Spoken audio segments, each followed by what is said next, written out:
우리나라의 수출이 부진할 때 효자 노릇을 톡톡히 한 부문이 바로 자동차인데요. 어제 산업통상자원부가 발표한 자료에서 확인이 됐습니다.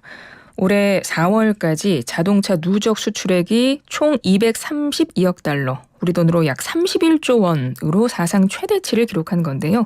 흑자 규모도 177억 달러로 수출 품목 중에 1위에 올랐습니다. 한국전기자동차협회 회장이십니다. 대림대 미래자동차학부 김필수 교수 연결해서 자동차 이야기 좀 해보겠습니다. 교수님 안녕하세요. 네, 안녕하세요. 네. 반도체 등 주력 품목들이 수출 부진을 겪고 있는데 자동차 수출은 실적이 아주 좋으네요. 아주 좋습니다. 예. 아시겠지만은 지금 올해 1, 4분기뿐만 아니라 작년도 굉장히 호성적이었거든요. 글로벌 넘버 3다 이렇게 얘기를 하지 않습니까? 예. 그만큼 이제 양적으로도 어느 정도 팽창을 했지만은 질적인 부분들이 상당히 도드라진다고 볼 수가 있어요.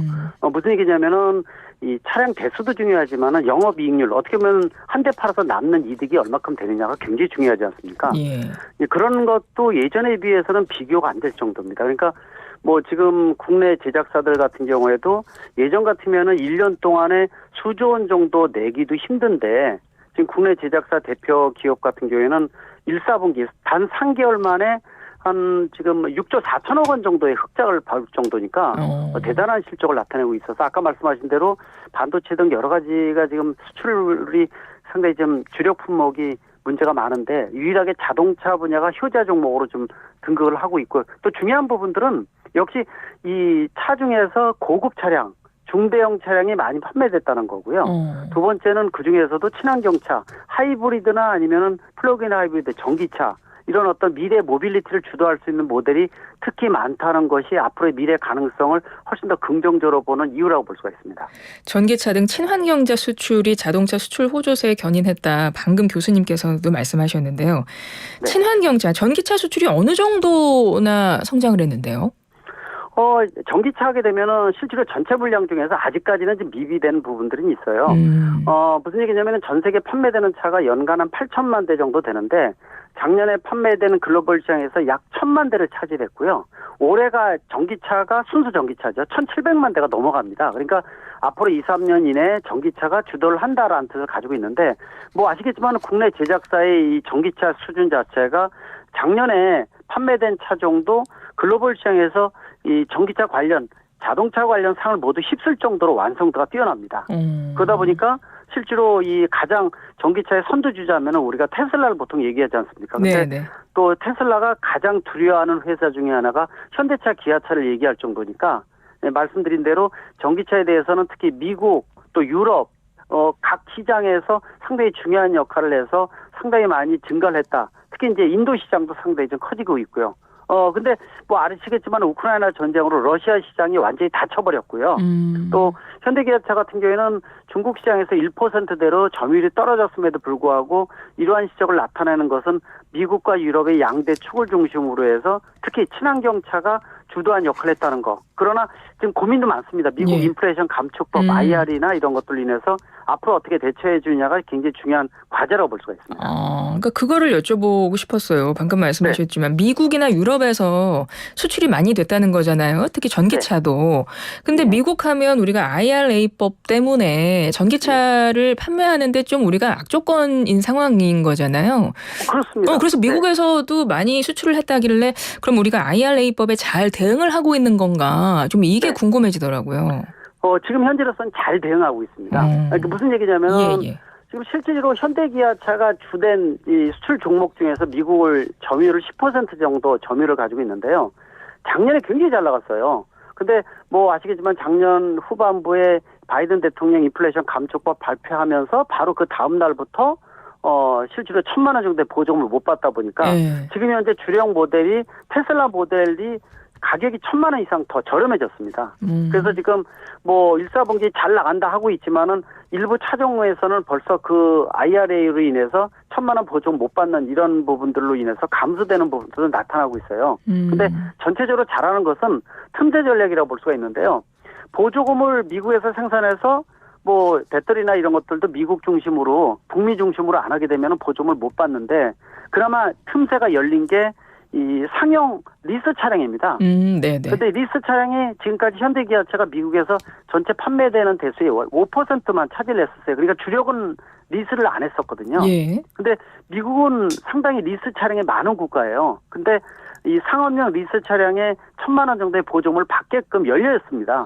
열리는 바람에 5%였던 리스 차량을 현대기아차가 중점적으로 많이 올렸어요. 그래서 일부 차종은 35%까지 점유율이 올라갈 정도로 상당히 좋아졌는데 이거는 1,000만 원 보조금을 받고 있기 때문에 그렇군요. 그런 어떤 틈새 전략을 통해서 지금 전체적인 실적이 굉장히 좋고요. 또 내연기관차나 하이브리드차 이런 것들도 중대형 차량 중심으로 이 수준이 상당히 많이 올라가서 이제는 글로벌 미국과 유럽에서 인정할 정도의 차량이 됐다는 건 긍정적으로 보고 있습니다. 예. 우리나라 자동차 수출이 호조를 보인 데는 기본적으로 우리가 차를 잘 만들고 그죠? 네. 예. 그게 첫 번째고 그다음에 네. 이제 미국에서 되게 불리한 조건이었음에도 불구하고 틈새 전략을 잘 짜서 또 그 부분도 많이 극복을 했다. 이제 그 요인을 짚어 주셨는데 예. 혹시 뭐 우리가 자동차 수출이 이렇게 호조를 보인데 뭐 대외적인 요인도 영향을 미치는 게 있을까요? 상당히 지금 고민이 많습니다. 지금 자국 우선주의가 강조되고 있어서 강대국의 논리 칼자를 쥐고 휘두르고 있거든요.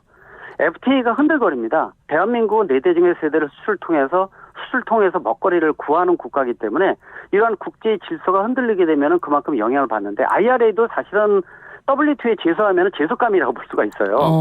근데 이제 제소에서 얻는 이득이 없다 보니까 그냥 안 하는 건데 그래서 협상을 통해서 좀 더 열어달라 이렇게 얘기를 하는 거고 이제 미국이 그러다 보니까 유럽도 이런 법이 많아지는 거예요. 맞아요. 핵심 원자재법이라든지 등등 탄소 국경 조정 제도도 마찬가지고요.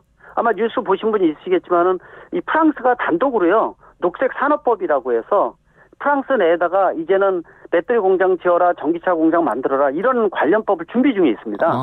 그러니까 유럽 전체는 물론이고 유럽 내의 주요 국가들이 또 이런 자국 우선주의를 만드는 법을 만들어주고 있다는 것은 우리한테 별로 좋은 그림은 아니거든요. 그러니까 대외적인 여건은 지금 안 좋은 상황이군요. 맞습니다. 네. 우크라이나 전쟁도 그때 끝날지 모르고 그러니까 러시아나 중국 시장 이미 닫혀버렸고요. 그리고 또 예를 들어서 인도 시장도 굉장히 치열해지고 있고 그러다 보니까 친환경차, 전기차 쪽으로 가는 건 맞는데 또 산업적인 변화가 크다 보니까 경착륙에 대한 것들도 대비해야 되고 또 더더욱 치열해지고 있다는 겁니다. 그래서 넘버1이 도요타고 넘버2가 톡스바겐이거든요. 예. 우리가 넘버3입니다. 근데 지금 여러 가지 이런 악조건 속에서도 굉장히 잘하고 있기 때문에 더욱이 정부를 중심으로 해서 산학 연관이 뭉쳐서 제대로 안 하게 되면 기업에도 맡겨서 되는 부분은 아니고요. 또 중요한 것은 IRA 같은 것이 미국 내다 공장 지어라는 뜻이기 때문에 이런 것들이 공장을 짓는 건 좋지만은 국내 산업이 공동화가 됩니다. 국내 생산해야지 노동자도 많이 이 채용이라든지 할 거 아닙니까? 네. 예, 그런 측면에서 외국도 만들지만은 국내 시장에다가 전기차 전용 공장부터 다양하게 만들어서 균형을 잡아야 되기 때문에 그렇죠. 그런 부분에 있어서 정부의 역할이 더 중요하다고 강조할 수가 있습니다. 지금 뭐 대외적인 여건은 우리에게 굉장히 안 좋게 돌아가고 있는 상황임에도 불구하고 우리가 이런 실적을 쌓았다는 것은 상당히 긍정적으로 고무적으로 봐야 되는 내용이라는 게 느껴지고요. 예. 그리고 또 한 가지 여쭤보고 싶은 것이 이제 자동차는 우리의 수출 품목 중에서 반도체 다음 뭐 이제 반도체만큼이나 이제 아주 중요한 부분을 차지하게 됐는데 점점 신경이 쓰이는 게 아까 대외적인 여건이 이제 안 좋은 상황에서도 이제 중국이 점점 신경이 쓰인다는 거죠. 중국이 올해 1분기에 세계 최대 자동차 수출국이 됐더라고요. 예, 맞습니다. 그러니까요. 맞습니다. 예, 그래서 전기차에 들어가는 배터리도 해외 시장 점유율이 점점 크게 높아지고 있는 상황이고 중국이요. 예. 그러면 이제 우리한테 강력한 경쟁 상대국이 된다는 건데 이거 어떻게 보십니까? 지금 심각합니다. 이 글로벌 전문가들은 그런 얘기를 합니다. 미래 모빌리티에 대한 지배권이 중국이 1위가 될 가능성이 높다. 세계 1위요. 벌써 나타나고 있는 겁니다. 예. 말씀하신 대로 1, 4분기 중국에서 외국으로 수출한 게 100만 대가 넘어갔습니다. 세계 1위거든요. 예. 그래서 우리나라, 일본, 미국, 독일 다 제쳤다는 뜻을 가지고 있죠. 그런데 중요한 것이 중국이라는 것이 이 10년 전에 전기차가 활성화되기 전부터 올인을 했어요. 왜냐하면 내연기관차는 선진국과 싸울 수 있는 능력이 안 되고 변속기나 엔진은 특수한 노하우가 있어야 되니까 이게 자국 이 토종 기업이 만들기는 어려웠었거든요. 예. 그러다 보니까 아예 도토리 키재기인 전기차부터 먼저 선언을 해버린 거예요. 그러다 보니까 그 넓은 시장을 중심으로 해서 중국에서 네거티브 정책을 통해서 활성화하다 보니까 또 보조금도요 눈에 띌 정도로 이 자국 산업에만 지원해줬어요. 이건 이제 강대국의 논리죠. 네, 그래서 네. 상당히 좀 커가지고 지금 중국 전기차는요. 예전만 하더라도 중국 하게 되면은 가격 경쟁력 이런 얘기만 했었지 않습니까? 근데 그렇죠. 최근에 들어와서는 품질이요. 예. 국내에서도 얼마 전에도 BYD 1톤 트럭이 들어왔고 연말에 뭐 연중에도 지금 여러 가지 전기 차종이 지금 수입될 예정으로 있을 정도로 중국 차가 가격만 저렴한 게 아니라 품질도 우수하다는 거예요. 그래요. 예. 일본도 벌써 진출했고요. 그러다 보니까 이게 전 세계적으로 유럽에서는 이미 활성화되고 있고 미국도 많이 들어가고 있어요.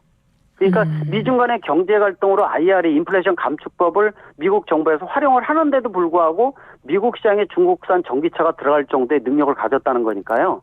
앞으로 우리가 글로벌 시장에서 지금까지는 주로 일본 토요타라든지 또 독일 폭스바겐 이런 그룹을 대상으로 싸웠지만은 앞으로 전기차 같은 미래 모빌리티는 중국을 대상으로 싸워야 된다는 거 이런 전략도 우리가 세밀하게 짜지 않으면은 앞으로 상당히 심각한 위협이 될 것으로 예상을 하고 있습니다.